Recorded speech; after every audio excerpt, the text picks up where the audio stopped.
The Furry Fandom Iceberg Explained. Anyone who's clicking on this video probably already knows what those two things mean. Furry Fandom and Iceberg Explained.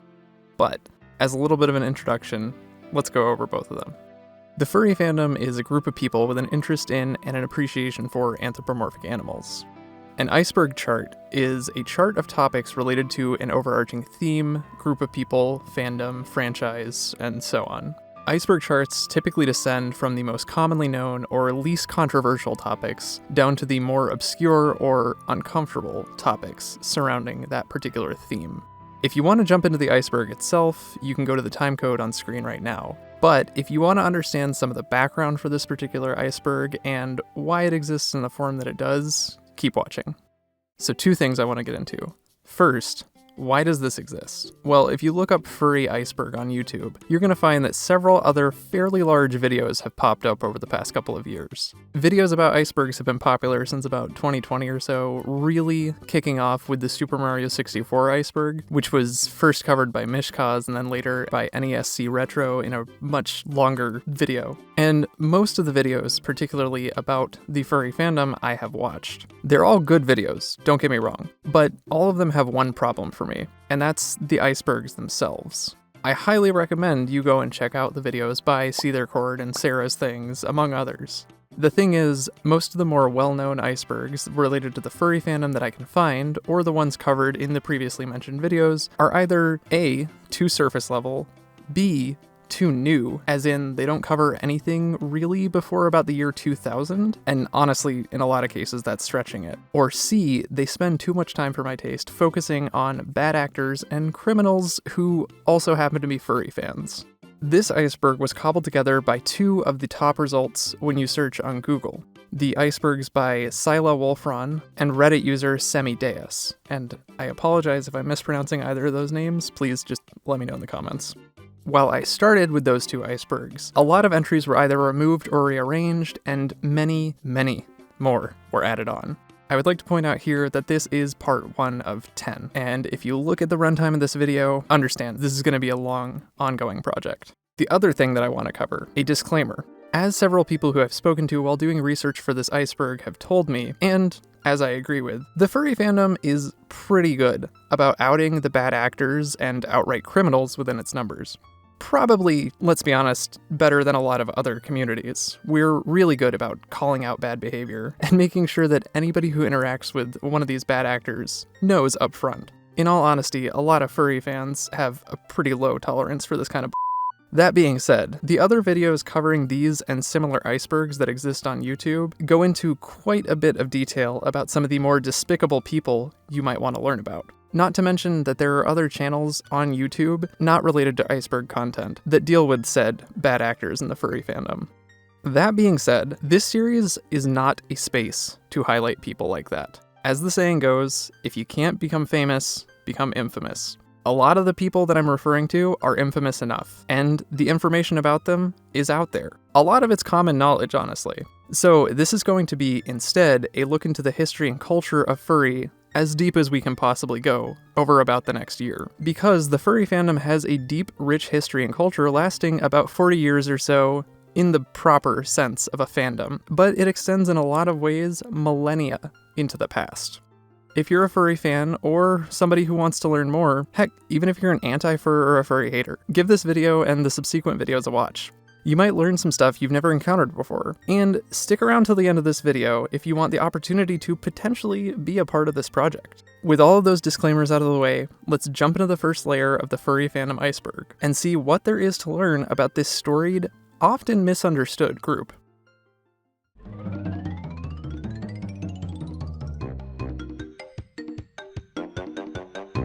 Werewolves. Werewolves are, in simplest terms, humans who turn into wolves. The term actually comes from the Old English for man-wolf. Werewolves are also called lycanthropes, and they're mostly popular from the Middle Ages onward in Europe. But examples exist in earlier cultures and other parts of the world than Europe. In modern times, the werewolf is a pretty common monster or archetype in fiction, with other werebeasts coming into being as well, like werecats and werehogs, though That name doesn't make sense, let's be honest, because that means man-hog, but he's a hedgehog and a werewolf. Moving on. Pokemon. Pokemon probably needs no introduction. It is literally one of the biggest franchises in the world, spanning all types of media. It's the second highest grossing franchise behind Winnie the Pooh, which genuinely, that one's a little bit of a surprise to me. But if you consider the time difference, how long Pooh has existed versus how long Pokemon has existed, it's pretty impressive. Pokemon started in 1996 with the publication of Pokemon Green version and Pokemon Red version in Japan, 2 video games for the Game Boy. The franchise was created by Satoshi Tajiri as a parallel to his childhood interest in bug collecting. The anime adaptation that came after the games was a key turning point in the adoption of anime into English-speaking areas of the world, namely the US. Prior, certain major films that were considered art house in the English-speaking world definitely broke out, but Pokemon showed American companies that there was money in anime. It wasn't just for niche markets of people who went to conventions and things like that. Pokemon is notable in Furry for how it shows the Pokemon as not just sentient animals, but in a lot of cases, sapient beings with hopes and dreams and aspirations. It has, at this point, simultaneously introduced multiple generations to not only anime, but also Furry. Zootopia. Zootopia is the 2016 Disney animated film about Judy Hopps, a bunny moving into the big city to become the first of her species to be a cop, and Nick Wilde, a fox con man with a heart of gold. This one's recent enough that it doesn't feel like it needs too much explanation. It's a staple of modern family movies, and it's been hugely popular in the fandom since release.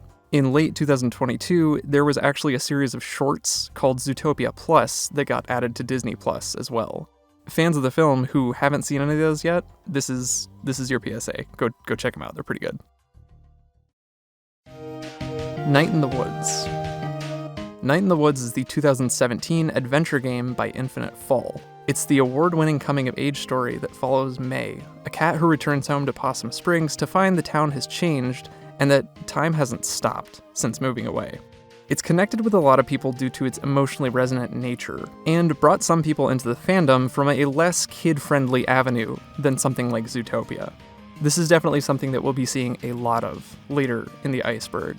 More adult-oriented content that just happens to feature anthropomorphic animals, and that becomes either an entry point or a really big hit with a lot of furries. Fursonas. The term fursona is a portmanteau of fur and persona, and it's used to describe an original anthro character. The idea of a fursona is theorized to have grown out of early fandom crossover with interest in then new, and at the time popular, tabletop role-playing games. In other words, in those settings, you take on and roleplay as another character, and some of the more popular games at the time had anthro races as playable characters. Fursonas can be represented by any animal species, hybrid, alien, demon, basically anything. People can parse out whether something is a fursona if it's not terrestrial or not in the comments.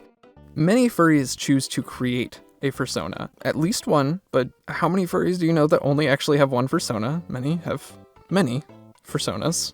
Though having a fursona, or sona, as it is often shortened, is not a necessary component to being considered a furry at all. Honestly, being a furry just means having an appreciation for anthro characters. Having a fursona can have positive effects for creative expression, therapy in terms of stepping out of oneself, and so on.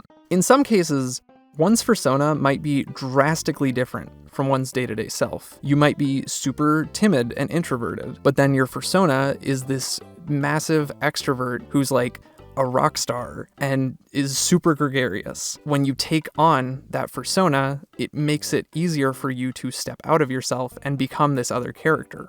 In some other cases, a fursona is simply an exaggerated form of oneself. And in other cases, a fursona is literally just a different look for who you are as it is. In that case, people will typically choose animals that they feel really represent themselves already. Furcons. The term Furcon is short for Furry Convention. It's a larger, more organized gathering of furries than a Furmeet. typically for multiple days at a hotel, convention center, or other area that can house hundreds, if not thousands, of individuals. Furcons typically include vendors who can sell their wares, artists who can sell their arts and crafts, panels where people present on topics relating to furry, dances, parades, masquerades, charity auctions in a lot of cases. It's a whole bunch of stuff that we'll be getting into later. They're also commonly known for their charitable work, as charity auctions and fundraisers are an often present element at Furcons. The first furry convention started in 1989, with Conference Zero, which had an attendance of 65 people. Now, Furcons happen every few months, and are spread out all over the globe, and even into the digital space in the last couple of years thanks to COVID. Attendance ranges from hundreds to, in some cases, tens of thousands at the largest conventions. Basically, if you're familiar with any type of other convention, comic, anime, science fiction, horror, replace whatever term with furry, and you've got the idea. Nyaa. Nyaa is the Japanese onomatopoeia for a cat's meow. Yeah. It was adopted heavily by those anime-addled kids that we were just talking about in the early 2000s. It got to the point that a 2009 Urban Dictionary entry labels it as, quote, an exclamation a girl makes when happy, hyper, excited, or horny. We bring it up here because later on we're going to be discussing a number of different terms that are either adjacent to or were whole-on adopted by the furry fandom. And Nyaa is definitely one of those cases of the overlap between anime fans and furry fans. RP. RP stands for roleplay, a concept common in many games, from tabletop RPGs to JRPGs, or RPGs from Japan. Though the term may be synonymous with those particular genres and the locales that you would expect to populate those types of games. And though RPGs date about 50 years back or more at this point, roleplay also applies to any type of interaction in which people assume roles not otherwise assigned to them. In other words, it's not exclusively a gaming thing.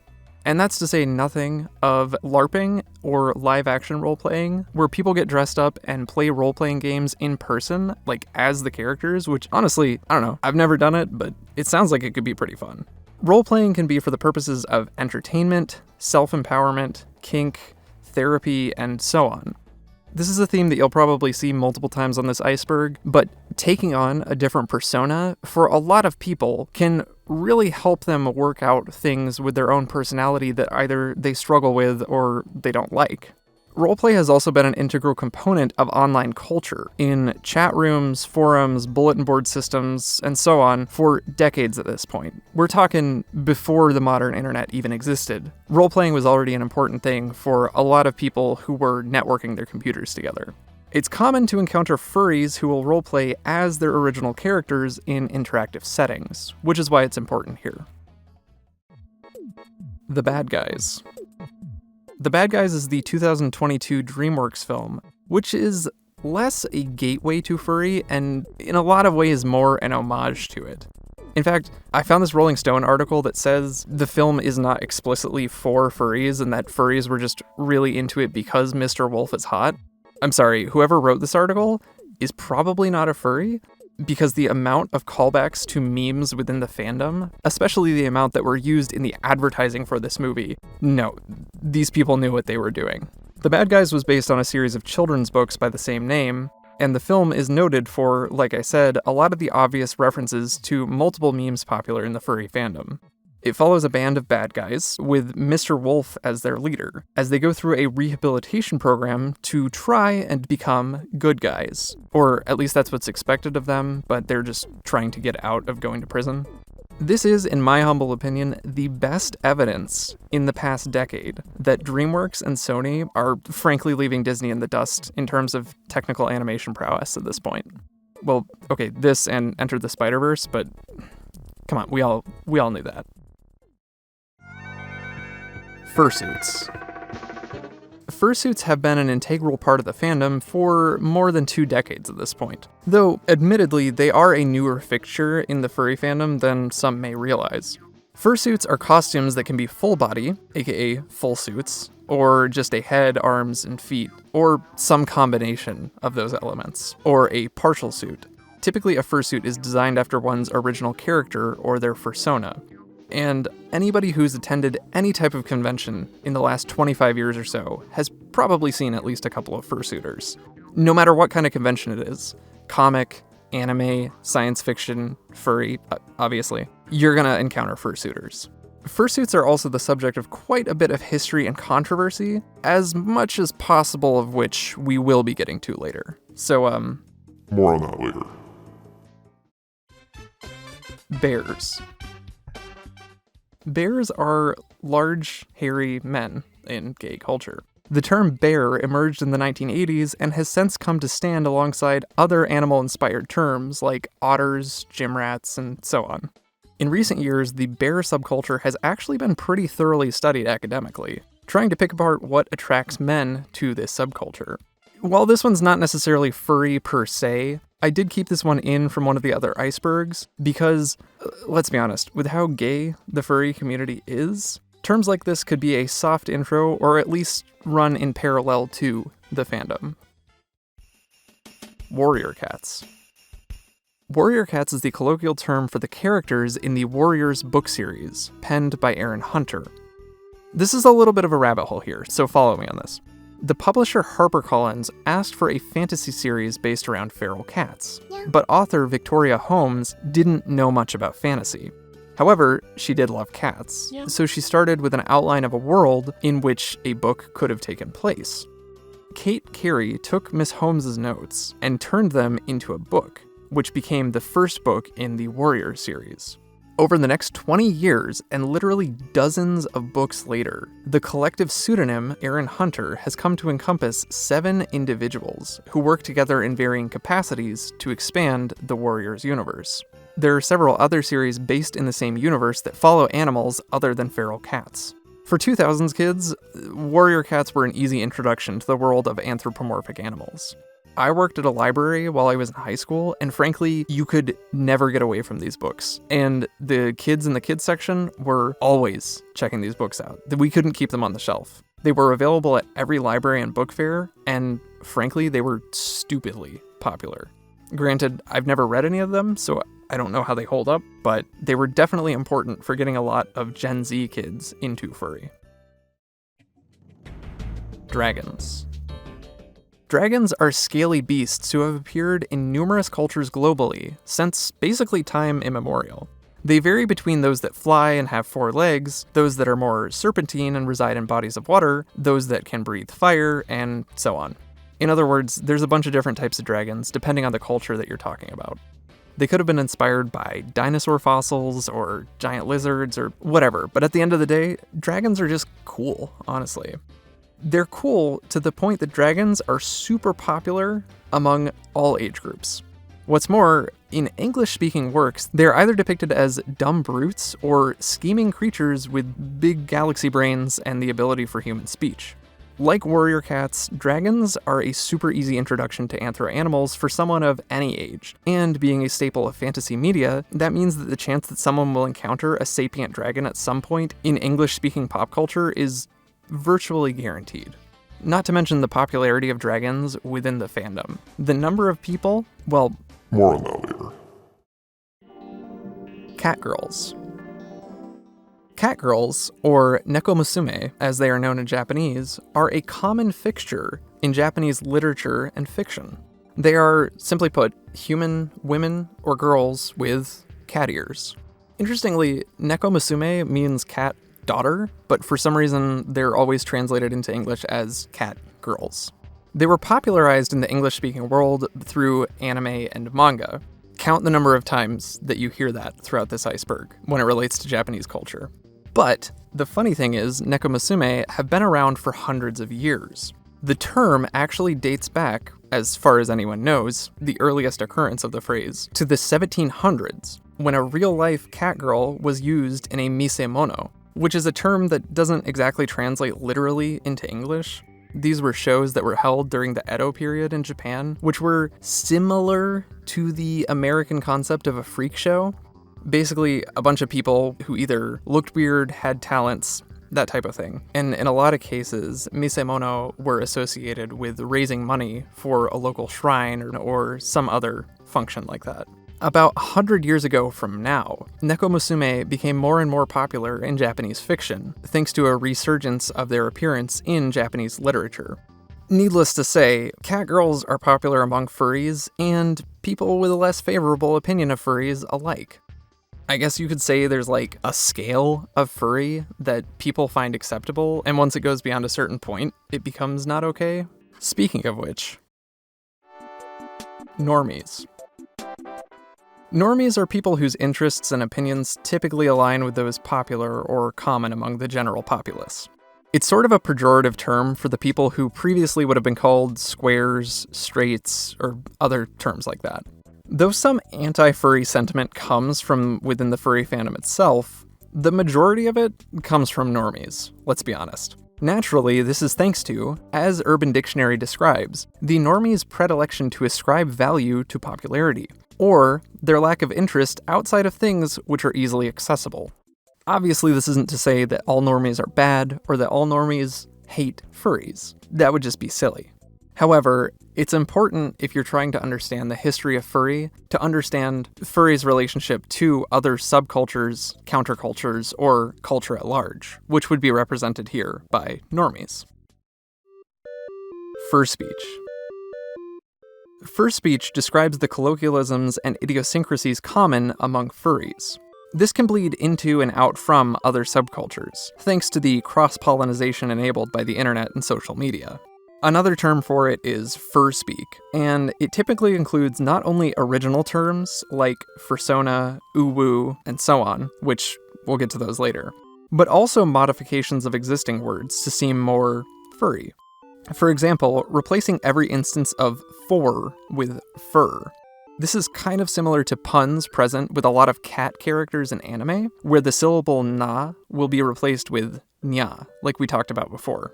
The long and short of it is, Furspeech or Furspeak is a pretty easy way to identify furries, though, admittedly, because of that cross-pollination that we talked about, it can bleed into other things like weeb culture or bleed out from other things. So obviously, when you see someone say uwu, that doesn't instantly mean that they're a furry.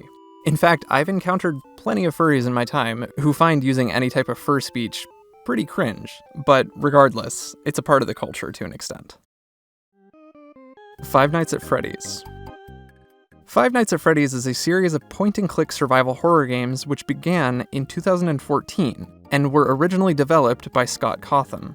They originated with Cawthon's earlier effort, Chipper & Sons Lumber Company, whose assets were considered pretty uncanny and scary, frankly. He got some flack for it, let's just say that. Chipper & Sons Lumber Company came after several other, earlier, Christian-based projects.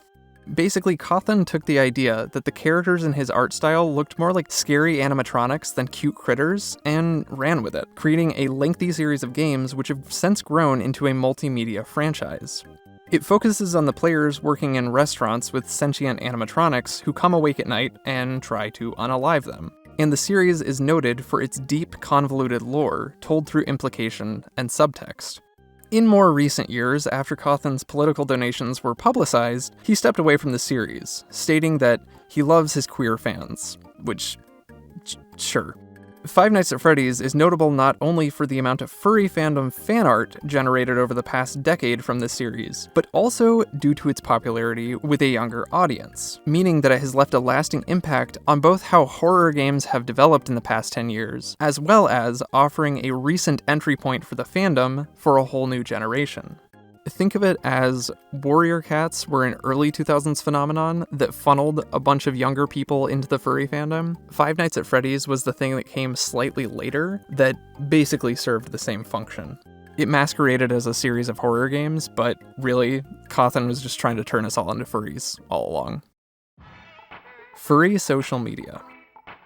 Even though social media has more or less condensed the internet into a handful of centralized locations, compared with what it was about 15 years ago, individual communities are still rather separate from one another within these centralized spaces. You might scroll for months, or even years, on Twitter or TikTok without encountering a single piece of media from a community with which you have no connection. That being said, furry social media is a fairly niche community that is more or less popular on different sites and apps. But But thanks to its openness, furry social media is very easy to stumble upon. Yet it's insular enough that once you stumble into it, you'll know exactly where you are. And once you follow enough furry creators on these platforms, you're basically stuck here forever. If this has shown up in your YouTube recommended, sorry, this is your home now.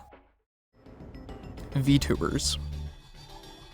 VTubers are content creators who use avatars, typically 3D models, to represent themselves, though there is a 2D counterpart, which we'll get to later. VTubers are most common on YouTube and Twitch. They use varying methods to capture their movements and translate them into model movement on screen. It was a Japanese phenomenon in the 2010s, but was popularized in the last couple of years in the English-speaking world. 2 major communities adopted VTubing. Can you guess what they were, based off of the type of connections we're already establishing here? Those with an inclination for anime and anime-inspired media, and furries. Seriously, almost every major creator in the furry space does one of 2 types of content. Potentially both, either fursuiting or VTubing. In fact, what I'm doing right now is considered a subset of VTubing, which, again, we'll talk about that later. Sonic the Hedgehog. Sonic the Hedgehog is another massive multimedia franchise, which started with a collection of Sega Genesis, or if you live anywhere besides America, Sega Mega Drive, games. The original games were created by Yuji Naka, with character design by Naoto Oshima.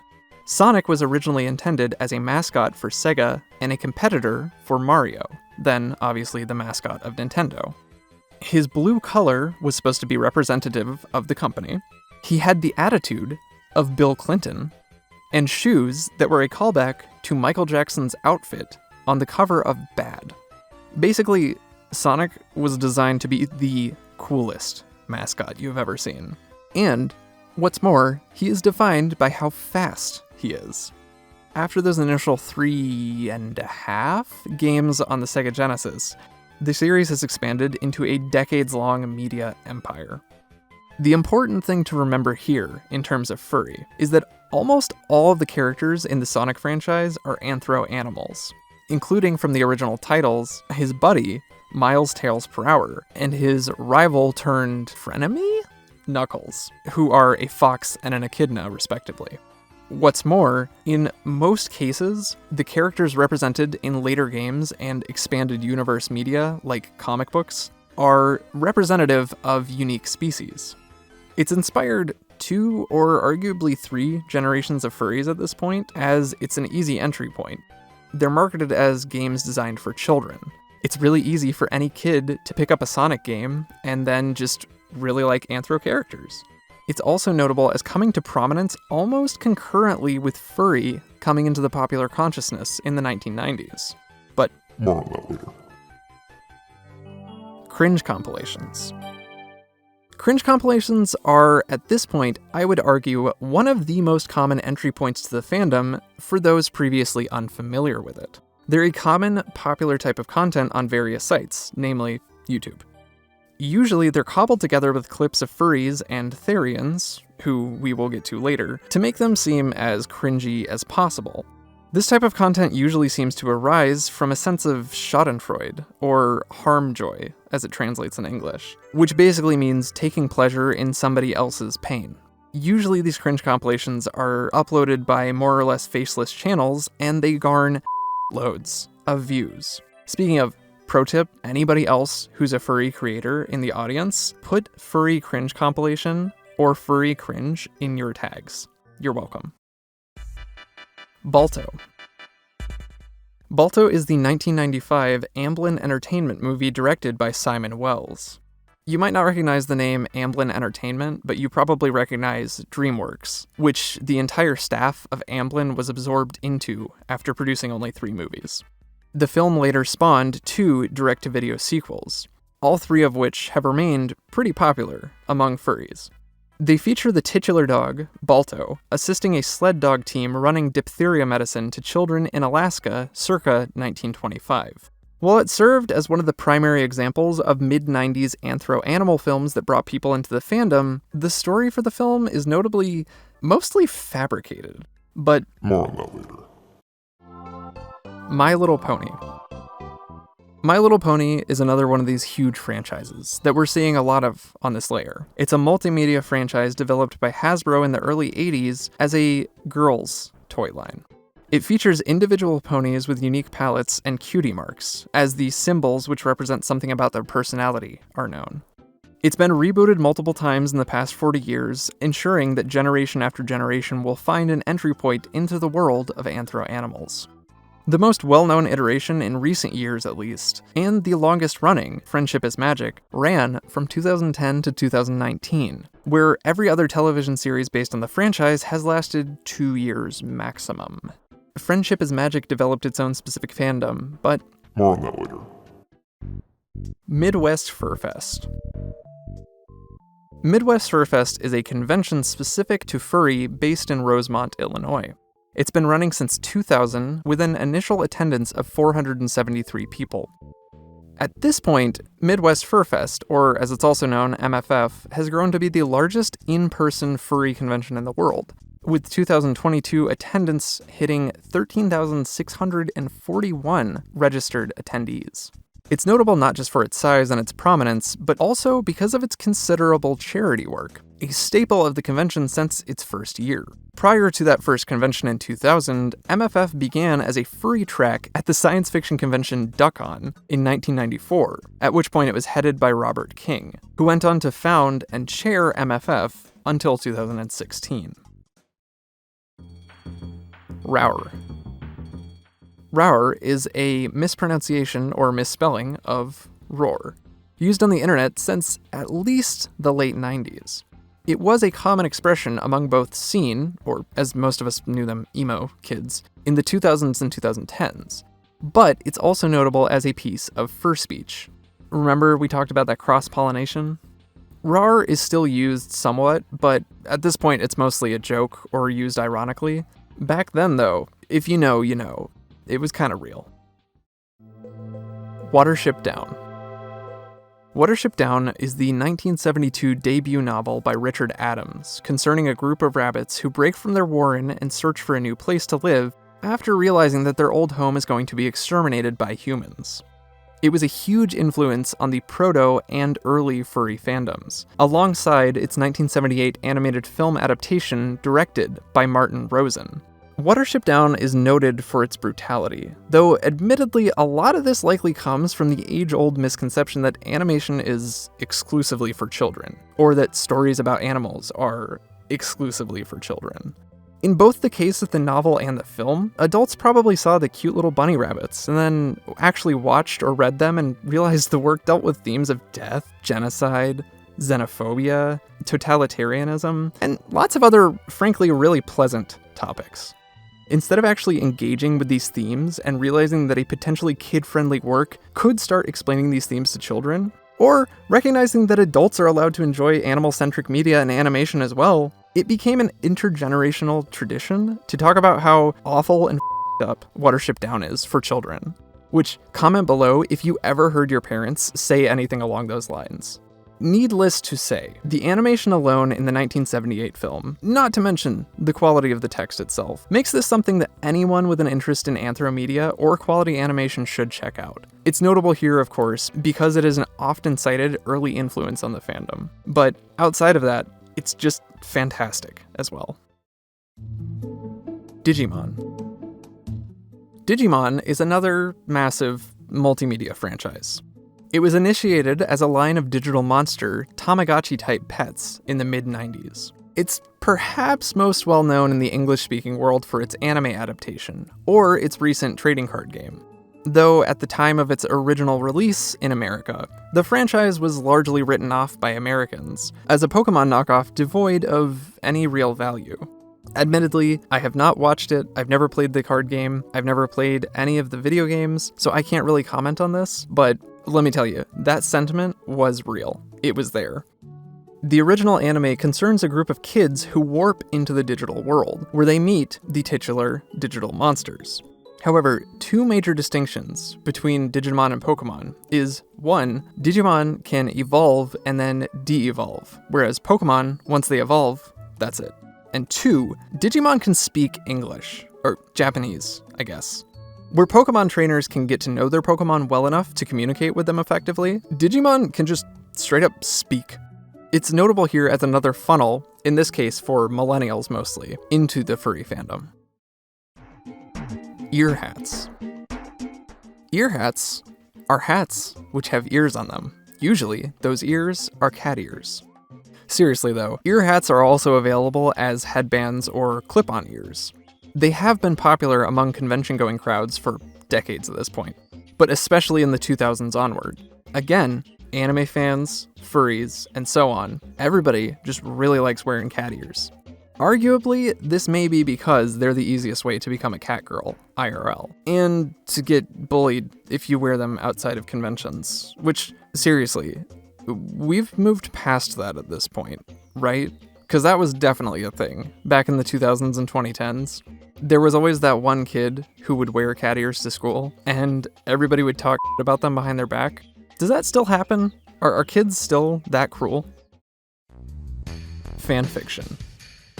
Fanfiction is any works which are based upon pre-existing properties, not created by their author.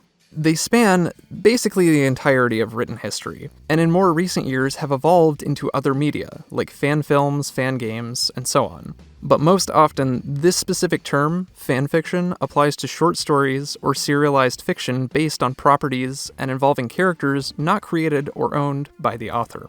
Usually, the term fanfiction has a negative connotation to it, such as to disparage people like, say, E.L. James, who used a fanfiction career to transition into a monetized professional career.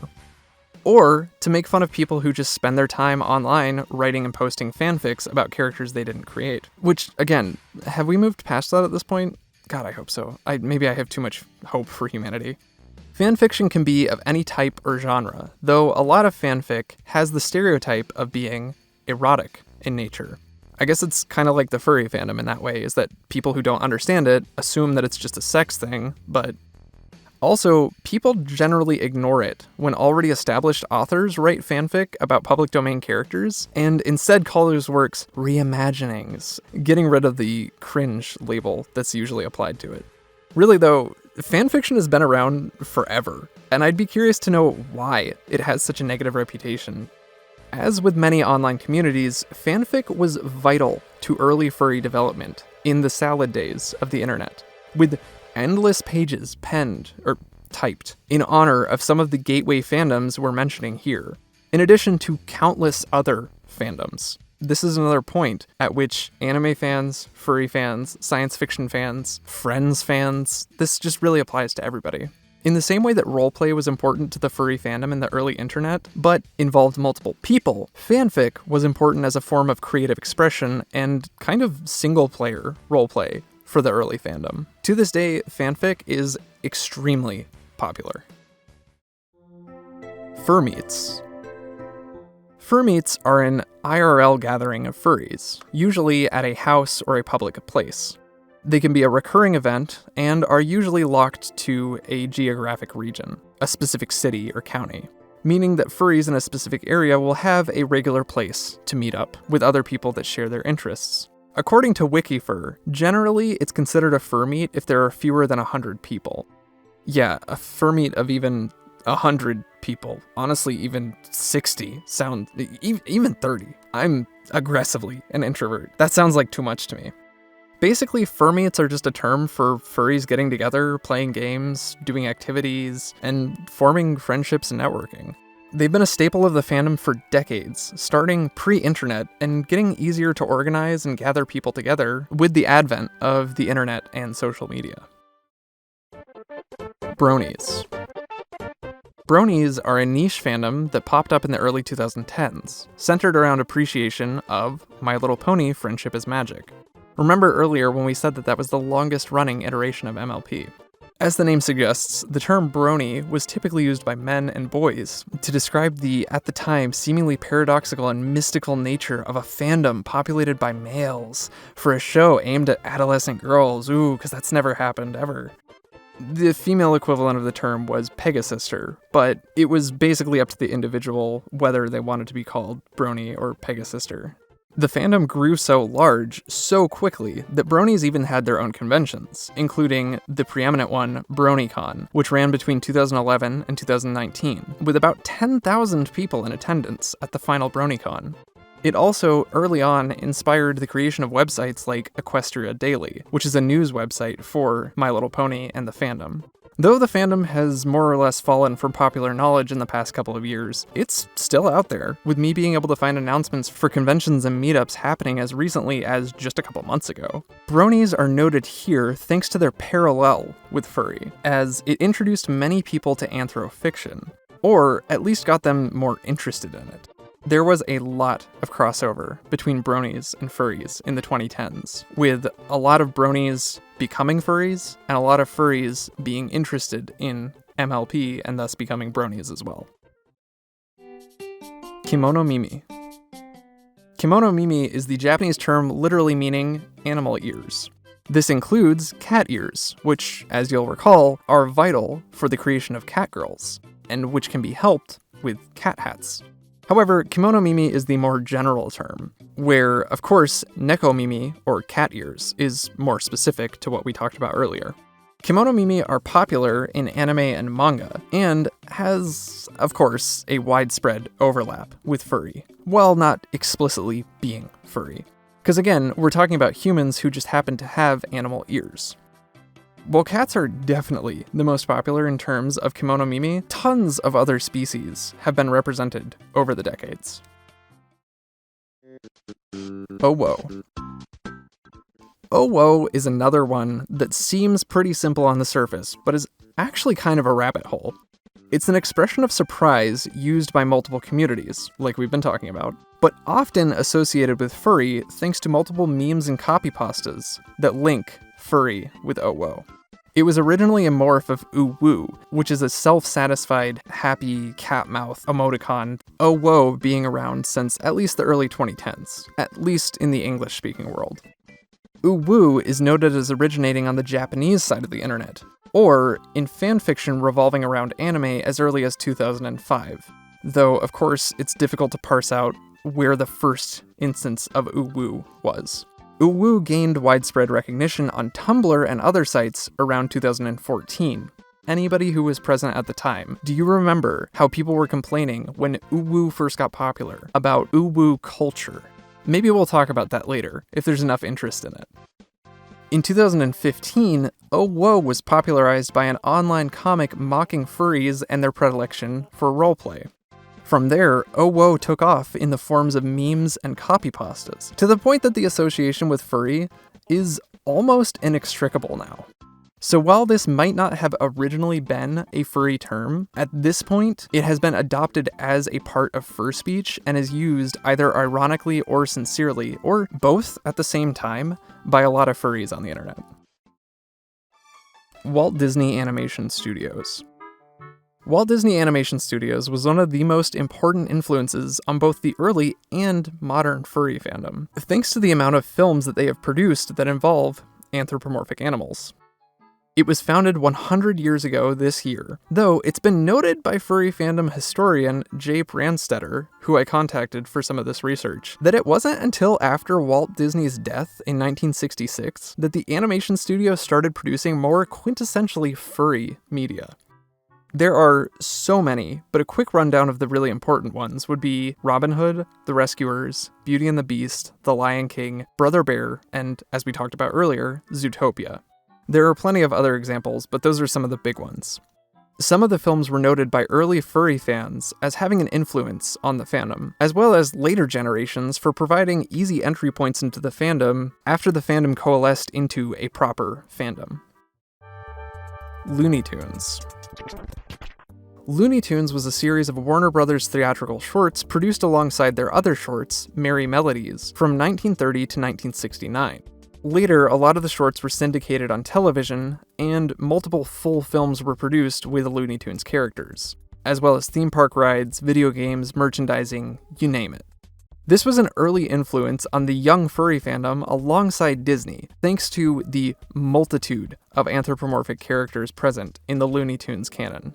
The series is known for the inclusion of Mel Blanc, or as he's otherwise known, the Man of a Thousand Voices, who provided the voice work for, just to name a few, Bugs Bunny, Porky Pig, Daffy Duck, Tweety, Sylvester, Marvin the Martian, Pepe Le Pew, and more. What's more, even if you know nothing about furry, you know most of the characters that I just named if you grew up in America. Looney Tunes has provided some of the most recognizable anthro characters in American pop culture. It's been revived numerous times in multiple formats, as we said before, keeping a lot of these characters relevant across generations. Anthrocon. Anthrocon is one of the largest furry conventions in the world, based in Pittsburgh, Pennsylvania. Its first iteration was in 1997, with about 500 attendees. By 2022, Anthrocon was seeing 9,700 attendees. Its first 2 years were known as Albany Anthrocon, and were held in Albany, New York. More on that later. In 1999, it was moved to Pittsburgh, where it has remained since. The event was canceled in 2020 and 2021 due to COVID, but both years it was replaced with an online convention instead. Uncle Kage, who we'll definitely get into later, has been the chair since 1999. Space Jam. Space Jam is the 1996 film combining live action and animation, produced by Warner Brothers, and bringing together then basketball superstar Michael Jordan and many characters originating from Looney Tunes. Though it was not the first film to achieve this blending of media, not by a long shot, it has remained a source of memes and appreciation, both ironic and genuine, for decades since its release. It was followed up by a sequel in 2021 starring LeBron James and 3D versions of the tunes, which definitely did not have the same impact. I think the real tragedy here is that the website for Space Jam hadn't been updated since 1996, and then when the second movie was about to come out, they updated the website. A moment of silence. The film is notable here thanks to its introduction of a new Looney Tunes character, Lola Bunny, an original character for the film, whom introduced an entire generation to the fandom thanks to a certain type of interest. Basically, Space Jam is important for coming out in the mid-90s, thanks to the perfect storm that existed around it. The fandom coalescing into a proper movement, the existence of the internet, and one incredibly sexualized anthropomorphic bunny. The Lion King. The Lion King is the 1994 animated film by Disney Animation Studios. It was part of what's known as the Disney Renaissance of the late 80s and early 90s, a series of animated musical films which helped pull Disney out of a slump. The Lion King follows Simba, a lion prince whose uncle Scar murders his father, Mufasa, and chases him out of the kingdom in order to steal the throne. Simba grows up and returns to assume the throne of the Lion King. Spoilers for a movie whose title gives away basically its entire plot. It's notable for being a film entirely populated by anthro animals, without a single human among the cast, as well as its numerous sequels and spin-offs, its stage adaptation, and of course, its colossal impact on the fandom. If you thought Space Jam existed in the perfect storm, The Lion King existed in the perfect monsoon. It inspired countless pages of fan art, endless hours of roleplay, and the creation of areas for fans of The Lion King to meet up online, and discuss not just their appreciation of the film and its spin-offs, but anthropomorphic animals. It was in the perfect place and time to rocket furry forward in the internet age, especially for younger people coming of age alongside this new networking technology. Also, it's a really good film. If you haven't seen The Lion King, then come on. Robin Hood. Robin Hood is the 1973 film created by Walt Disney Animation Studios, which transposed the legends of Robin Hood, the bandit who steals from the rich and gives to the poor in times of great economic disparity in England, onto an anthropomorphic animal cast. Here, everyone is represented by a different animal, except Robin Hood and Maid Marian, who are both foxes.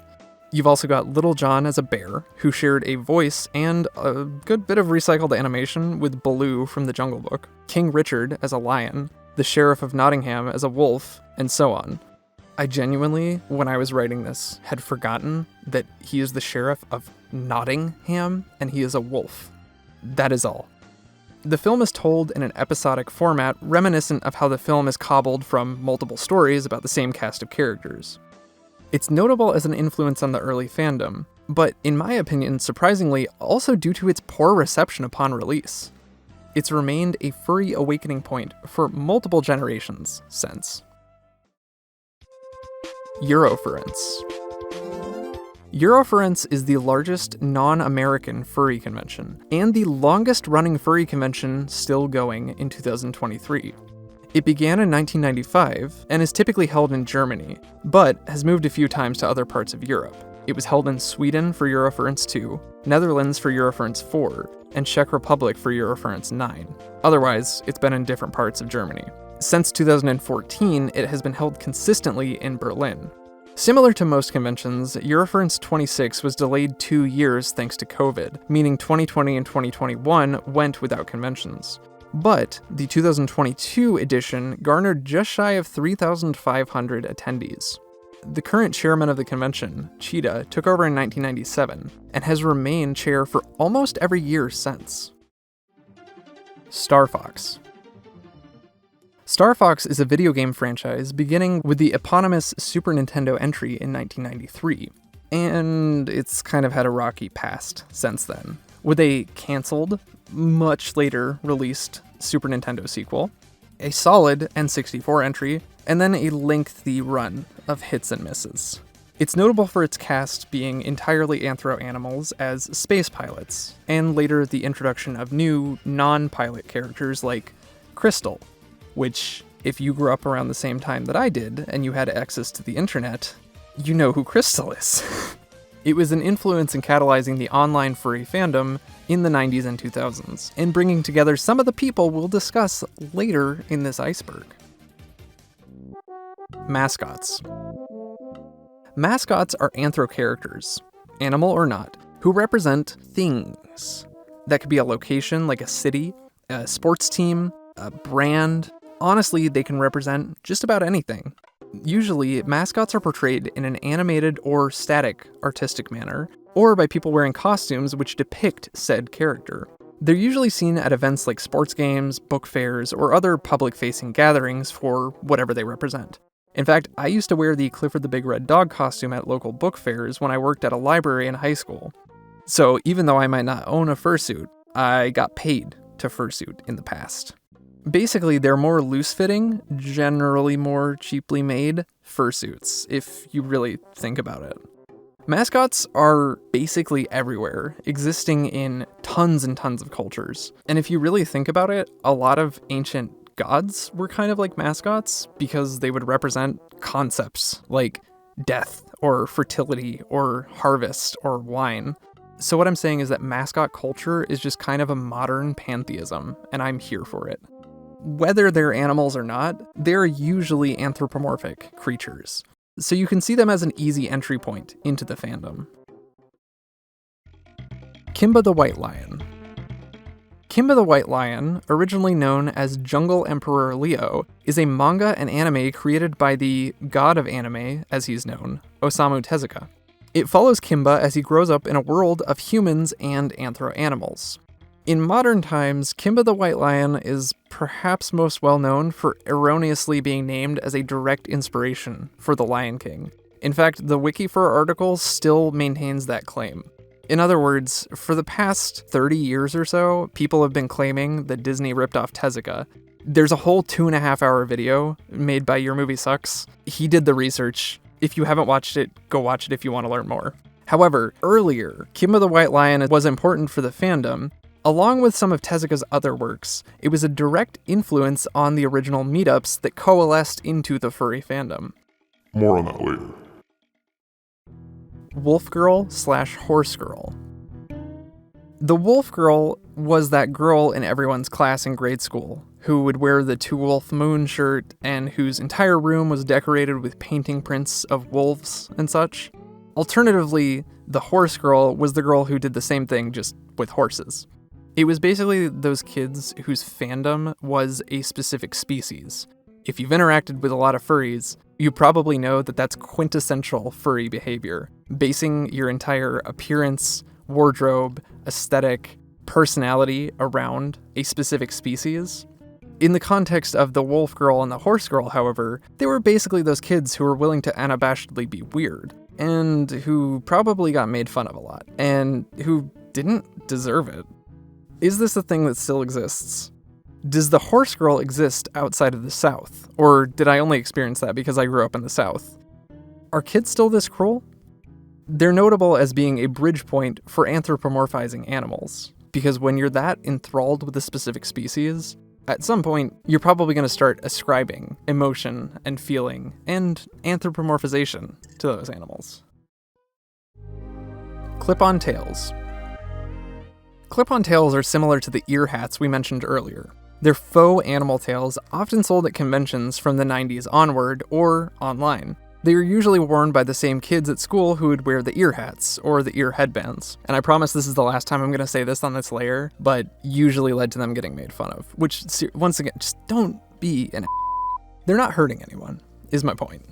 Of course, clip-on tails are a cheap, easy way to express your furry fandom or your wolf girl-ism. So, of course, because of their ease of access and cheapness, tons of people bought these things and wore them to conventions and outside of them. And of course, they still do to this day. Fritz the Cat. Fritz the Cat was an underground comic and later film created by independent comic artist Robert Crumb. The comic ran from 1965 to 1972, and the film was headed by Ralph Bakshi in 1972. Though Robert Crumb notably really disliked how the film turned out, and how it portrayed the adult themes of his comic. If you're familiar with Robert Crumb, you're probably familiar with Fritz the Cat. If you're familiar with Robert Crumb and not Fritz the Cat, think about what he typically wrote about. Yeah, it's just that with anthro animals. The film was the top-grossing independent animated film at the time, though I'm unsure if that still applies today. I haven't seen any update on that. And that was, admittedly, more than 50 years ago. The comic follows Fritz's misadventures and is known for how extremely horny it is. It was notable for being an adult-oriented anthro-animal story that dealt with extremely adult and sometimes very dark themes, and for becoming the first X-rated animated film, X being the precursor to NC-17, which is, as of now, the Motion Picture Association of America's top rating, above R.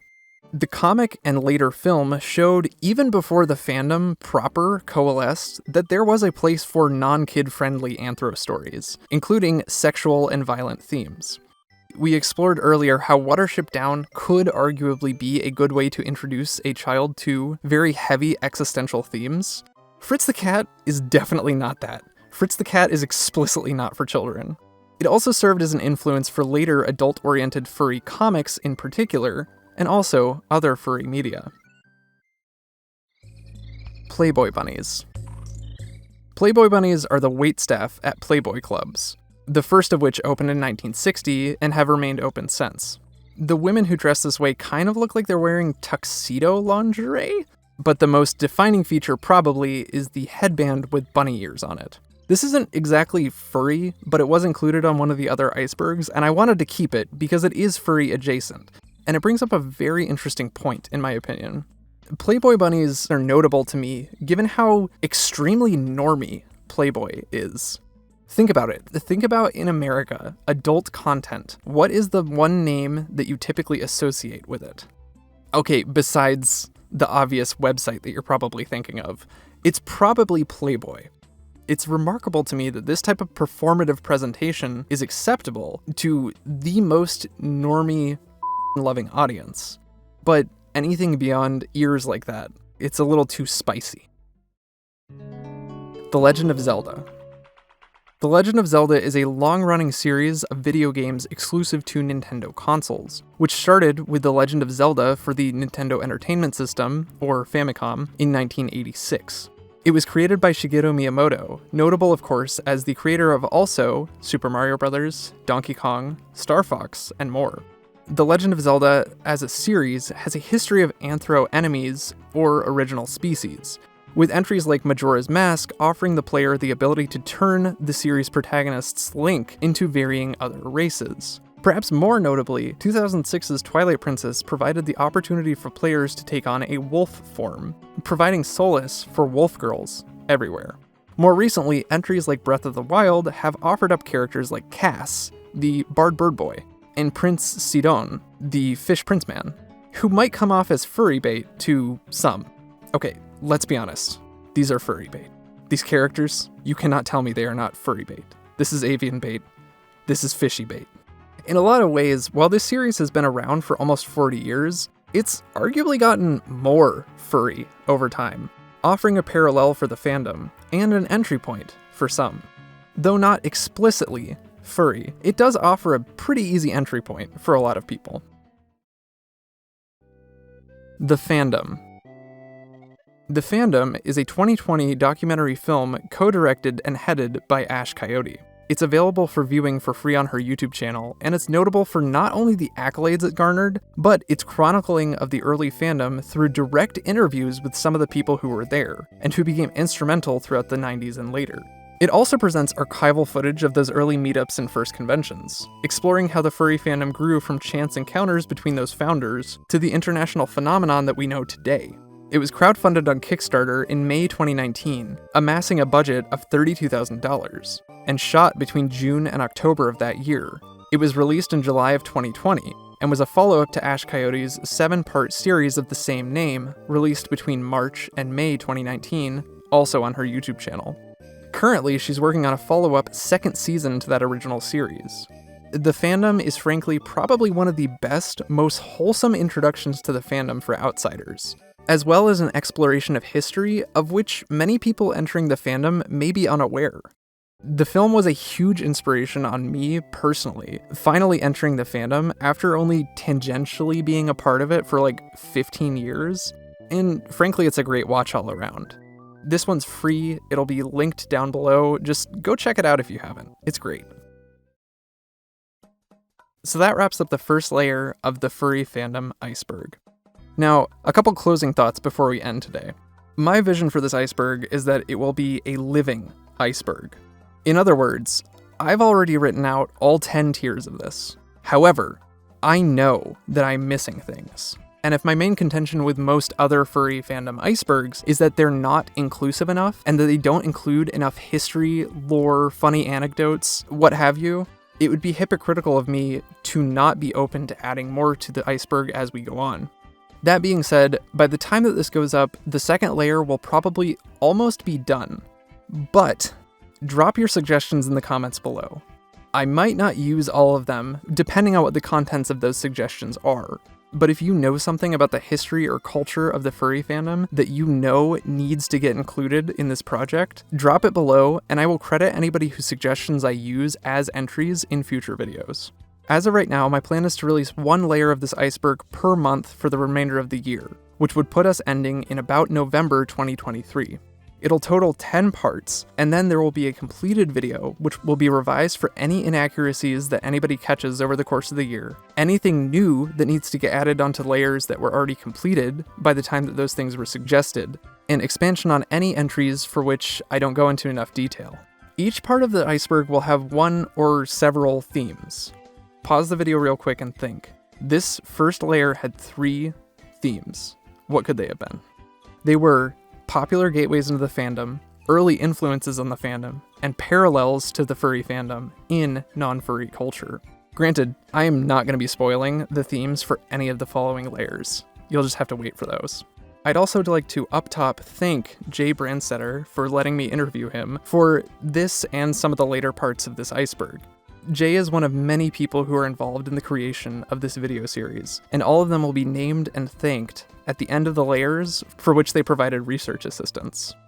That being said, not just if you have suggestions for entries, but if you are someone of note in the fandom, or a historian who can share sources on anything, please feel free to reach out. This is purely a passion project, but I want to make sure that this is as thorough as it possibly can be. If you want to get in touch in any capacity, drop something in the comments below, or DM me on Twitter or email me. My other social media, I don't really check DMs for, but feel free to check out my content on any of these platforms. Stay tuned for Layer 2 in March, and if you want to see more of my stuff outside of the iceberg, There's plenty of content here on YouTube. I also stream on Twitch, and you can find my music on Spotify. I want to thank everybody who stuck around for this long and listened all the way to the end.